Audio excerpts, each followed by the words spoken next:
Good morning, everyone. Jim Laird from Largo, Florida. Once again, a beautiful fall day here in Florida.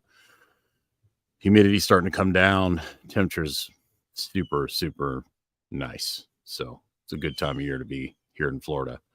Have a busy day today.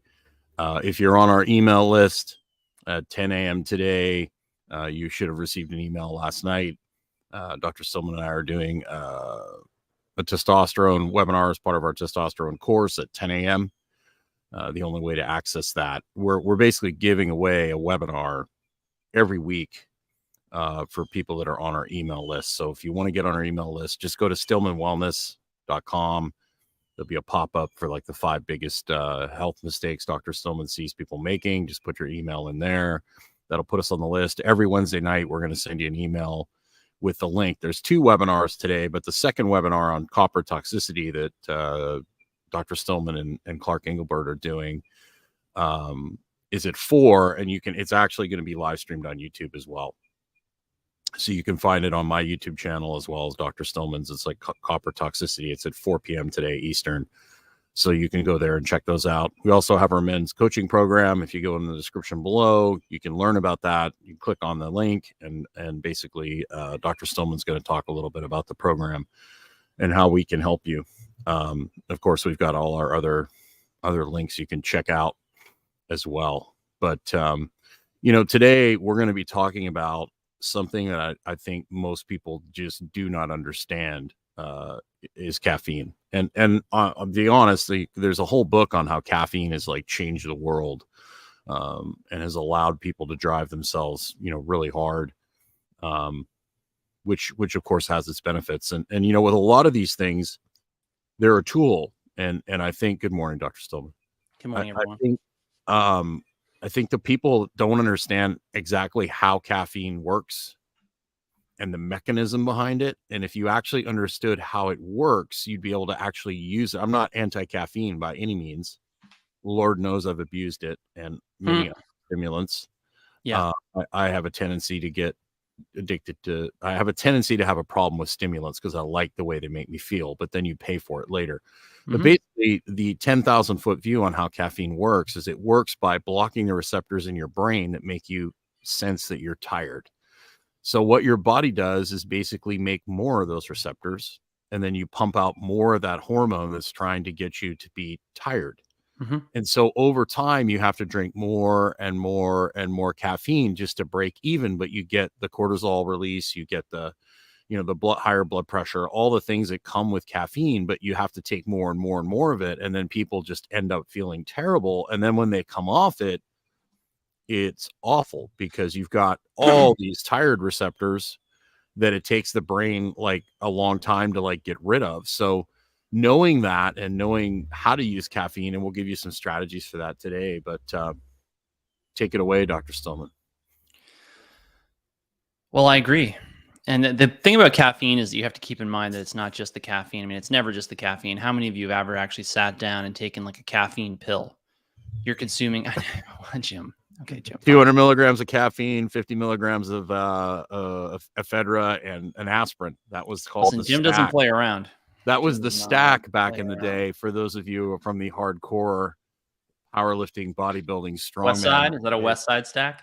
Well, that was a Dan Duchesne stack. That was from the early Muscle Media 2000 days. You would wash that down with something called a rip force, and then your heart would feel like it was going to explode out of your eyeballs. Yeah, funny. It was a different time. I mean, how the fact that I'm still here is just beyond me. But yeah. Anyway, so not a lot of you have ever actually sat down and just done caffeine, and that's a good thing. So you're taking it with coffee. You're using other xanthine alkaloids, I believe is the technical term. Things like theobromine from chocolate or theophylline, I think it is, from tea. Don't quote me on that. I'd have to double check. I have no idea how to spell that. And it's all right. It's all right. It doesn't really matter. But the point is you're using these things and they're part of a greater complex, right? And that introduces a whole host of other things, right? There's a big difference between a cup of organic coffee made with spring water in a stainless steel French press and a cup of coffee from a chain coffee shop that's, a pumpkin spice season now. Pumpkin spice frappuccino sweetened with lavender syrup and vanilla syrup and topped with whipped cream, right? What size venti is it? What are the sizes? Venti. I'll have a large. For the love of God, I'll like have a just small, large. medium, You mean large. yeah, right. So anyway, all of that is to say that, a lot of the times people, when they simplify their caffeine habit, they actually do a lot of good, even if they don't come completely off of it. And so keeping it simple is really one of the answers here, because you can have allergic reactions to things that you're adding to your coffee. You can have allergic reactions to the coffee itself.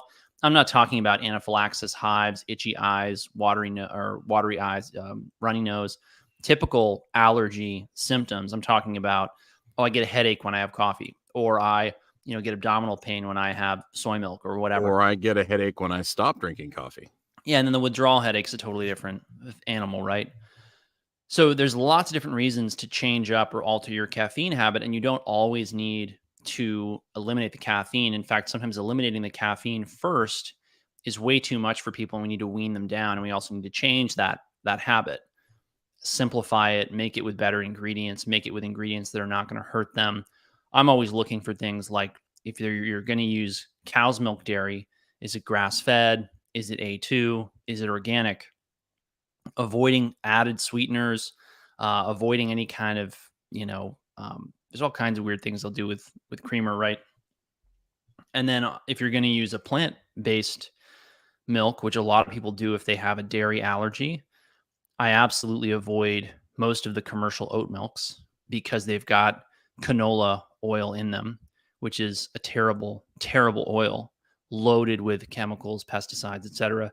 The organic options for canola oil are not really better because the organic options still are loaded with oils that are probably bad and that people are already in general getting a gross excess of in their daily diet. So you switch over to something like, I actually make my own nut milks when I'm making creamer at home. Yes, he I does. nuts in a blender. I blend it. That's it. You can get fancier than that if you want, but believe me, the flavor is much better. It's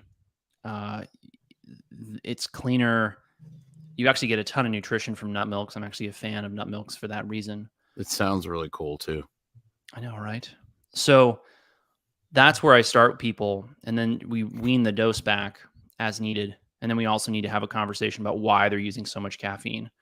Are they running away from their feelings? Are they incapable of sitting down and sitting still and sitting in silence and things like that? Are A they lot of trying this to comes make back up for to a sleep deficiency with caffeine? And I think the big thing about caffeine that people forget is it's a diuretic. And so you're losing a lot of minerals and a lot of things with that. And if you're having energy drinks on top of that, you're throwing your whole electrolyte balance. And I was actually going to say that next. Yeah. I read your mind. That's why. Well, we just talked. I won't tell them about the other stuff I read in there, but we'll talk about that part. Well, the reality is that, as you were saying, you rob the body of minerals because anytime you put the body into a stress state, you're going to increase the losses of minerals. Yeah. The cortisol plus the diuretic effect is like a double mineral flush. Well, on top of that, right, when you rev yourself up, you go out and you do things. And whenever you go out and do things, you're burning through resources, minerals, vitamins, things like that. So the most active people we have in the practice are the most nutritionally wiped out a lot of the time. And they're actually coming to us because they've hit the wall and they don't understand why they can't go 90 miles an hour, 24 hours a day anymore. And they want us to get them back to that. But we have to have a hard conversation about the lack of time they're giving their body to recover because they're not 25 anymore and they need to make a little bit more space no matter how well we rehabilitate them and re-nourish them to slow down, relax, and have a more reasonable pace of life. And it's interesting when you talk about going 24 hours a day, it's amazing how many people that we see from the Oura Ring data that actually don't rest when they're sleeping. Their heart rate is still high. Their respiratory rate is off the roof. Their body is still rolling hard when they're sleeping. And we actually have to teach them to like down regulate, shift down, relax, so they can actually have a restful night's sleep, because you can be unconscious and be exhausted, but not actually get rest. you know, Right. and a lot of people don't understand that until they see the data. Until they see the data. Until Exactly. they see the data. So some tips for caffeine. So if you want to, and I got this from Huberman, and it works actually really well. So if you get your cortisol spike early from the sun and doing a little bit of movement when you first get up, when you go outside, you know, walking or whatever, doesn't have to be anything crazy. You get that natural cortisol spike from that. And he explains it like it basically allows your receptors, if you delay your caffeine intake by an hour or two after you get up, it delays, it cleans out those receptors so you don't get like that afternoon crash quite as severe. And I've tried it. It works much, much better. And I think cycling and waiving your caffeine intake is very wise. You know, maybe you have a week or two where you know you're going to be working a little harder. You might add that in, and then you take some time where, you know, we try and teach people, like, if you know you got 2 weeks you're going to push, make sure you take a week to like back off and relax. And also having relaxation strategy where you're taking time to relax, you're taking time to breathe, you're, you know, so you're not having those big energy crashes. And also having a balanced, you know, well-rounded diet where your blood sugar isn't rocking up and down. You know, people start their day off with two Pop-Tarts and a glass of orange juice and you know, and then an hour and a half later they're drinking a Red Bull because their blood sugar just dumped, right? And so a lot of people are having caffeine in the afternoon because their blood sugar just crashes because they've been spiking their blood sugar all day, and they're like, well, I got to hit it again, right? So managing your blood sugar, you know, these are all things, having your minerals balanced, having all these things in balance so that you don't have any major deficiencies that you're trying to make up for with a stimulant. Right. Exactly. And we see that all the time. And a big piece of this is nourishing properly, because what people will do is they'll compensate for low minerals that are responsible for energy generation on a cellular level Right. with caffeine in order to keep themselves going and keep their performance up. And that's just a really losing strategy. We see this all the time. People don't understand the fundamentals, and so they double down on these bad strategies. Yep. And they wind up, you know, lost and broken and wondering how they fix themselves. And if that's you, jump into a coaching program with us, Fundamentals of Wellness. We've got our Q&A coming up this Saturday. The following Saturday, Jim's got his strength and conditioning Q&A. We're here to help you. We're here to help you figure it out. Yes, we are. And I think from what I've observed, the biggest mistake people make with their minerals is, one, not eating a well-rounded diet. They usually like locking in on like one type of diet. That's exactly right. And they're not getting a well-rounded, and then they're not drinking things like spring water. You know, they're drinking sodas, they're drinking juices, they're drinking tap water. And so you can just really balance your minerals by doing something like the vertical diet, which we love. And then adding things like spring water or things like concentrates to your water, you know, 2 drops for 8 ounces. We found stuff like that to just do wonders for people. It really is the basics that really keep you from getting in trouble. And then cycling your caffeine, like, you know, if you're having coffee, you might switch to green tea for a couple weeks to lower that caffeine load, because, you know, you don't want to come off cold turkey. It's not very much fun. No, not good. So tell them about your so I told them that basically we got the testosterone webinar. If you're on the email list, you get that. That's at 10 today. Your copper webinar, copper toxicity webinar, is at 4, and that's actually on YouTube. You're live streaming that on YouTube, so you can get that on YouTube if you're not on the email list. Right. Talk a little bit about going over fallacies about copper toxicity. This has been coming up more and more because a lot of people are pushing a high copper paradigm, which, as Clark and I are going to explain, is a colossal mistake for many of you. Many of you need the reverse or the opposite of a high copper template. And what's most important to understand is that no patient is the same patient twice.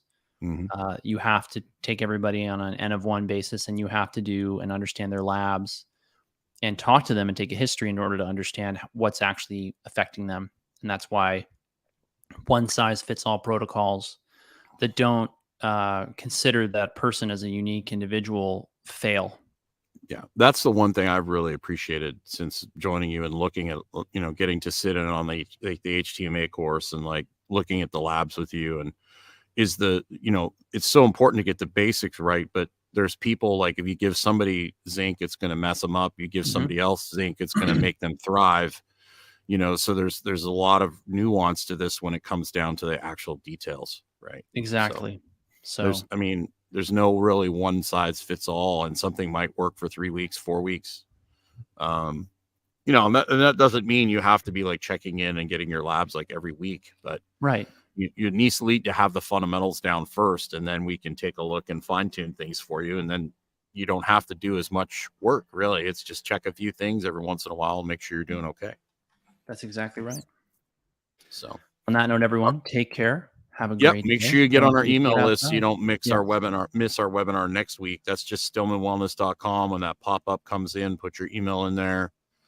You can check out our men's coaching program. Dr. Stillman has a video about that in the description below. You can book a call with Eric to learn more about that. And if you're on the email list, we'll see you at the 10 o'clock testosterone webinar. If not, sign up so you don't miss next week's webinar. It's going to be a good one next week. And then tune in for Dr. Stillman's copper toxicity video with Clark this afternoon at 4. Have yourself a great day. Don't forget to get outside.